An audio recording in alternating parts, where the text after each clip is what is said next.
ध्यान कर रहे थे। व्यास जी ने अपना बेटा याद आए सुखदेव। व्यास जी कहते मेरा एक बेटा हुआ था जो बल जन्म होते ही जंगल गई तपस्या कर, उस जैसा परमहंस कौन होगा। पर मेरा बेटा तो जंगल मां नहीं हूं तपस्या कर, कैसे पढ़ाऊंगा अपने बेटे को ये भागवत। तब वेद व्यास जी ने क्या करे महाराज के अपना द्वि शिष्य बुलाया और तो द्वि शिष्य ने भागवत का 2 श्लोक पढ़ाया और कहा कि तुम इन श्लोकों को सामने वन में जाते हुए गाय चराते हुए गाना, जहां पर मेरा बेटा बैठा होगा वो सुन लेगा इन श्लोकों को। वो ग्वाले वेद व्यास जी के शिष्य गए, गायों को चुंगाते हुए उन 2 श्लोकों को गुनगुनाने लगे जंगल में। जहां पर सुखदेव जी बैठे हुए थे वहां पर एक शिष्य गया और उसने श्लोक गुनगुनाया। जहां पर सुखदेव जी ध्यान मग्न थे, परब्रह्म परमात्मा की सत्ता में ध्यान कर रहे थे। वहां पर एक व्यास जी का शिष्य जाता है और एक श्लोक गुनगुनाता। कौन सा? वरहा पीड़म नटवर वपू कर्णयो कर्णिकारम बिभ्रतवासः कनक कपिशम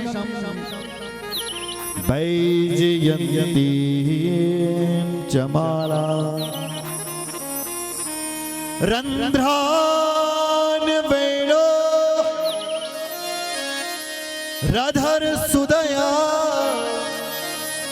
पूरयन गोप वृंदई वृंदारण्यम स्वपद रमणम प्राविशद गीत कीर्ति।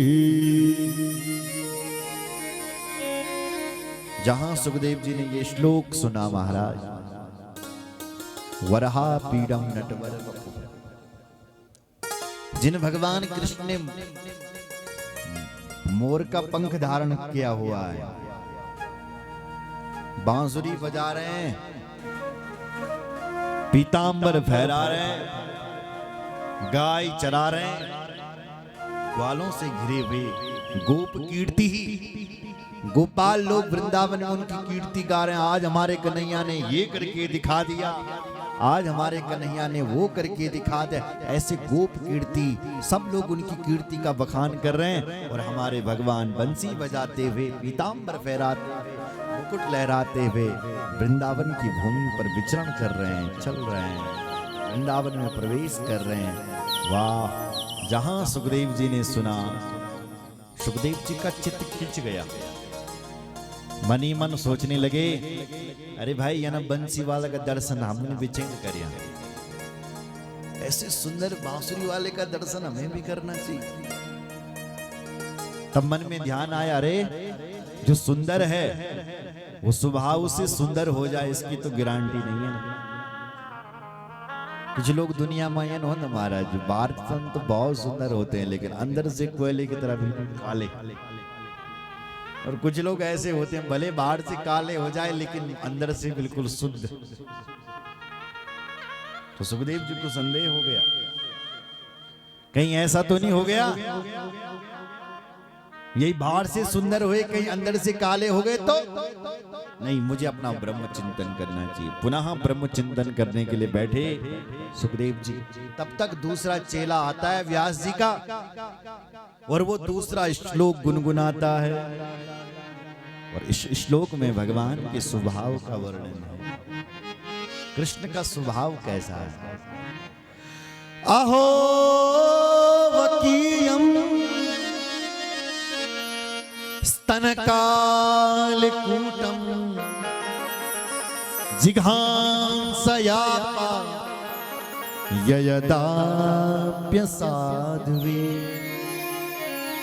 लेभे गतिं धातृचितां ततोऽन्यं कंबादयालुं शरणं व्रजेम। अहो आश्चर्यम यम बकी। बकासुर की भगनी थी, भगनी कहते हैं बहन को, इसलिए बकी ही शब्द लिखा है, बकी ही। पूतना, पूतना की कथा सुनिए। जो पूतना बल भगवान कृष्ण ते जहर पिलौनाते आए है, राक्षसी सुंदरी बनी और अपने स्तनों पर उसने कालकुट विष लगाया और भगवान के मुख में दे दिया और भगवान ने भी पी लिया। भगवान कहते हैं देखो ना इस पूतना को, ये मुझे मारने के लिए आई, मुझे मारने के लिए ये जहर पिला रही है, पर देखो ना इसका काम देखो, काम तो मेरी माँ जसोदा जैसा कर रही है। जैसी मेरी माँ जसोदा आती हैं, मुझे उठाती हैं और फिर मुझे अपना स्तनपान करवाती है। देखो ना मेरी माँ जैसा काम कर रही है, इसलिए इस पूतना को भी मैं अपनी माँ जैसी गति ही दूंगा। तो लेभे गतिम धात्रोचिताम ततोन्यम, धात्रोचित गति, ऊंची गति वाले उस पूतना को भी भगवान ने दे दी, जो पूतना भगवान को मारने के लिए आई। सुखदेव जी ने ये सुना, खींच गया चित्त। हरेर गुणा चित्तमति भगवान बादरायणी, अद्यगाम महदाख्यानम नित्यम विष्णु जन प्रिय। हरेर गुणा चित्तमति, हरि मतलब हरण करने वाले, और आज उन श्री हरि नारायण ने सुखदेव जी का जो परमहंस बने हुए थे उनकी चित्त का भी हरण कर लिया। गुफा से बाहर आए और कहते हैं भैया तुम कितने प्यारे प्यारे श्लोक सुना रहे हो, और सुनाओ और सुनाओ और सुनाओ, और हमें और सुनना है। शिष्य बोले भाई हमको तो दो ही आते थे और जो आता था वो सुना दिया, अब हमें आगे नहीं आते हैं। बोले मुझे और सुनने हैं। बोले चलो हमारे गुरुजी के पास, हमारे गुरुजी के पास 18,000 श्लोक हैं ऐसे। कितने? 18। बोले चलो कहाँ है तुम्हारे गुरुजी? हाथ पकड़ा सुखदेव जी का और वेद व्यास जी के पास लिया है भगवान सुखदेव जी। आत्मा रामस्य मुनयो निर्ग्रंथा अभ्युरुक्रमे कुर्वन्ते हेतु किं भक्तिं मिथ्यं भूत गुणों हरि। सुखदेव जी का हाथ जब वेद व्यास जी के हाथ पर पकड़ा है तो वेद व्यास जी मंद मंद मुस्कुराए और कहा कि वाह गोविंद, वाह मेरे प्यारे भगवान,